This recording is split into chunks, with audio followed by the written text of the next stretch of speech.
The story: Baby rescues dog from train. The video that melted millions of hearts. Scene 1: The storm and the whisper. The storm rolled in without mercy. Dark clouds blanketed the sky above the Carter family's quiet home on the edge of town. Thunder grumbled low, like a warning growl from some unseen beast. Inside, 5-year-old Ethan stood by the living room window, his tiny hands pressed to the cold glass as fat raindrops began to splatter against it. Behind him, his toy cars lay forgotten on the carpet. For once, the storm had his full attention. His mother, Lena, looked up from her book and smiled gently. "Looks like we're in for a big one, sweetie," she said. "Do you want some hot chocolate while we wait it out?" From the kitchen, Daniel, Ethan's father, called out, "Kettle's already on. The weather app says it's going to be a wild one." But Ethan wasn't listening. His expression shifted.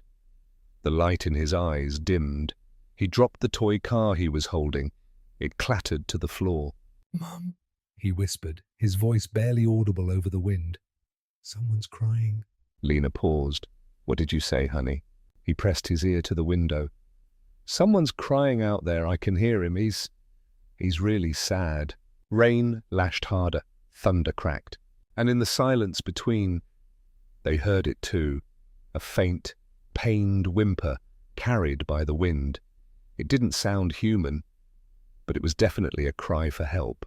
Scene 2: Through the rain, toward the cry. The wind howled louder now, rattling the windows in their frames. Lena tightened her grip on Ethan's shoulder, unease creeping into her chest. Then it came again, the sound.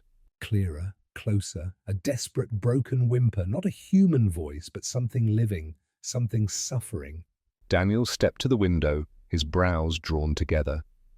"That's coming from the direction of the railway tracks," he said quietly. As if on cue, the long, lonely horn of a distant train cried out through the storm. And in that instant, Ethan broke into motion. He bolted from the window to the front door, pressing his small hands against the glass. "He's calling for me," he said, his voice tight with urgency.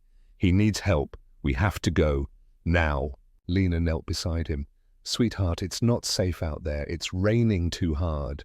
But Ethan shook his head. "He's scared, Mom. He's really, really scared." Then the cry came again, louder, more urgent. This time, there was no doubt. Daniel's face turned grim. He grabbed his rain jacket. "It might be a stray that got stuck out there. I'll check it out." "I'm coming too," Ethan insisted. "You're staying inside," Daniel began. But when he saw the fierce look in his son's eyes, not fear, but something older, deeper, he hesitated. "Okay," he said, "but you stay with me every step." Within minutes, Lena had fetched the flashlight and umbrella. The storm was raging as Daniel carried Ethan into the downpour. Lena followed close behind. They pushed through their backyard gate, mud squelching beneath their boots. Ethan, squinting through the rain, suddenly pointed toward a break in the trees. "There!" he cried. That's where he is." And then the cry again. Closer, more desperate. And unmistakably real. Something or someone was out there. And it needed saving. Scene 3: Ethan's brave stand. The rain pounded harder as they neared the railway tracks. Trees thrashed in the wind, and the ground turned to sludge beneath their feet. But Ethan didn't slow. Clutched in his father's arms, he pointed into the darkness with unwavering certainty. "There," he said again. "He's there." When the trees finally broke open, the glint of wet steel rail appeared below them, and so did the source of the cries. 30 feet down the embankment, a large German shepherd lay chained to the tracks. His fur was soaked, matted with mud and blood. A thick, rusted chain was wrapped around his neck and front paws, binding him to the steel rails. The dog whimpered, straining against the restraints, each pull cutting deeper into his flesh. His wild eyes reflected the flashlight beam with a pleading terror that made Lena's breath catch. "Oh my God," she whispered. Without hesitation, Daniel slid down the embankment toward the dog. "Lena, keep Ethan back," he called. But Ethan had already wriggled free. "I need to help him," he cried, scrambling down the muddy slope with surprising agility for his small frame. "Ethan, no!" Lena shouted. But the boy was already at the dog's side, dropping to his knees. "It's okay," he whispered, placing his tiny hand on the dog's trembling head. "I'm here now. You're not alone." Miraculously, the terrified animal paused. His breathing slowed. He looked at Ethan not with fear, but with something like recognition.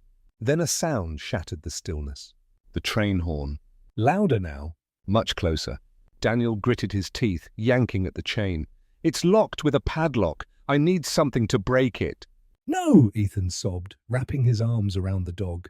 "We can't leave him. I promised I'd save him." The light of the approaching train bathed the tracks in a stark, white glow. Time was running out, and Ethan refused to let go. Scene 4. The Stranger and the Truth. The train roared closer, its headlights now blinding, its horn a deafening scream through the storm. Daniel's hands bled as he pulled at the chain in vain. The padlock wouldn't budge. Lena screamed from the embankment, "We have to move!" But Ethan wouldn't leave. He clung to the dog's neck, tears mixing with rain. "I won't let them take you!" he cried. Then, from the trees, a figure burst through the downpour, a man, soaked to the bone, wielding a pair of bolt cutters. With a flash of metal and a metallic snap, the chain gave way. "Go!" the stranger shouted. Daniel scooped up Ethan in one arm and lifted the freed dog with the other. The train thundered past, missing them by mere seconds. They collapsed beside the tracks, breathless. The stranger stood above them, grim-faced, bolt cutters still in hand. "That dog needs help," he said, "and we need to get out of here before the wrong people show up." "Who are you?" Daniel asked, panting. "Name's Joel," the man replied. "I've been tracking this dog for 3 days." As they hurried home through the storm, Joel explained. The German shepherd, Bruno, was once a top trainee at a private security firm run by a man named Carter Voss. But 3 days ago, during a training session, Bruno refused to attack a terrified woman. "He showed mercy," Joel said quietly, "and Voss doesn't tolerate mercy." Instead of simply discarding Bruno, Voss wanted to make an example. He ordered the dog chained to the railway, to die slowly, forgotten.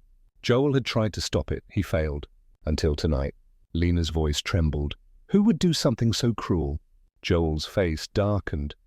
"The kind of man who thinks loyalty means obedience, even if it ends in blood."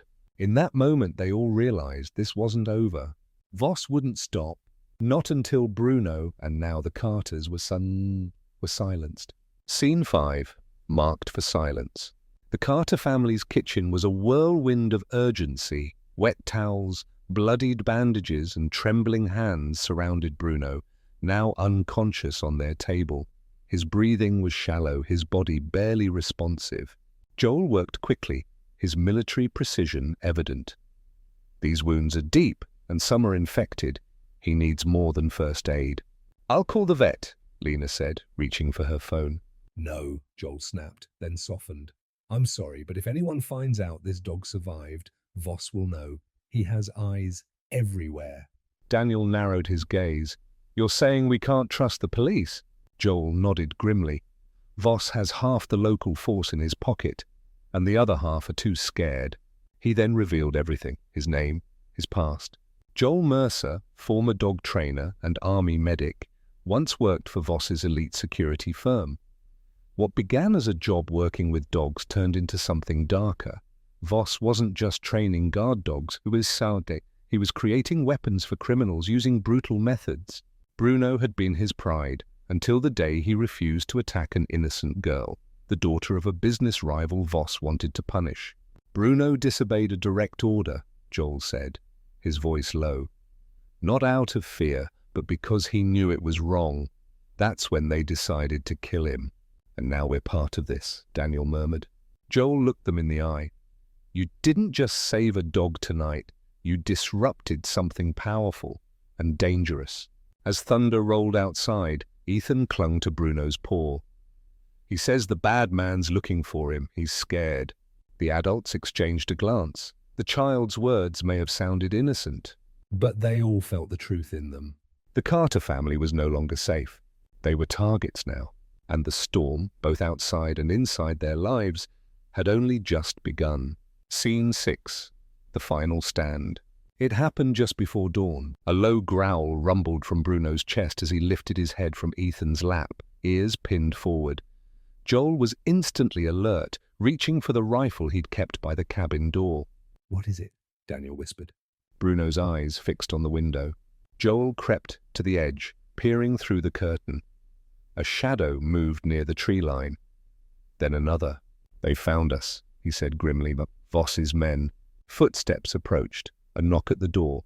Then a smooth, calculated voice called out, "Joel Mercer, I know you're in there. Let's not make this messy. Give me the dog, and I'll let the family walk away." Joel's heart pounded. That voice could only belong to one man, Carter Voss. Inside, Ethan trembled as Bruno pressed close beside him. "He says the bad man's here," Ethan whispered, "and he's not going to leave." Joel turned to the Carters. "There's a trap door beneath the rug. It leads to a tunnel. Take Ethan, take Bruno, go." "We're not leaving you," Lena said firmly. "You have to," Joel insisted. "I'll hold them off. I promised Bruno I'd protect Ethan. This is the only way." But Bruno refused to move. He limped beside Joel, planting himself between the door and the boy. His eyes blazed with loyalty. "You stubborn mutt," Joel whispered, voice cracking. The door shuddered as a battering ram struck. Daniel pulled the trapdoor open. "Let's move." Lena grabbed Ethan. Tears streaked the boy's face. "Bruno, please." Bruno looked back once, then stayed. As the family slipped into darkness, the cabin door exploded inward. Gunshots, chaos. Joel returned fire. And Bruno, wounded, limping, loyal to the end, launched himself at the attackers, buying time the only way he knew how. With courage, With sacrifice, with love. Scene 7. A legacy carried forward. 3 days after the ambush, the Carter family stood beneath a quiet oak tree, far from the chaos they had fled. At its base lay a freshly turned patch of earth. A simple stone marker read, "Bruno, loyal, brave, beloved." No one spoke for a while. The wind stirred gently through the branches, and Ethan clutched a small dog tag hanging around his neck, Bruno's, now worn close to his heart. "He knew," the boy whispered. "He knew he wouldn't make it. That's why he kept going.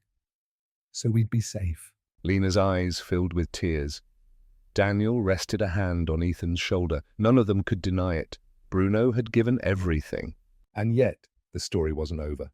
A week later, Joel returned with a quiet smile and a hopeful glint in his eyes. "There's someone I think Ethan should meet." At the local shelter, 6 German Shepherd puppies tumbled in a pen.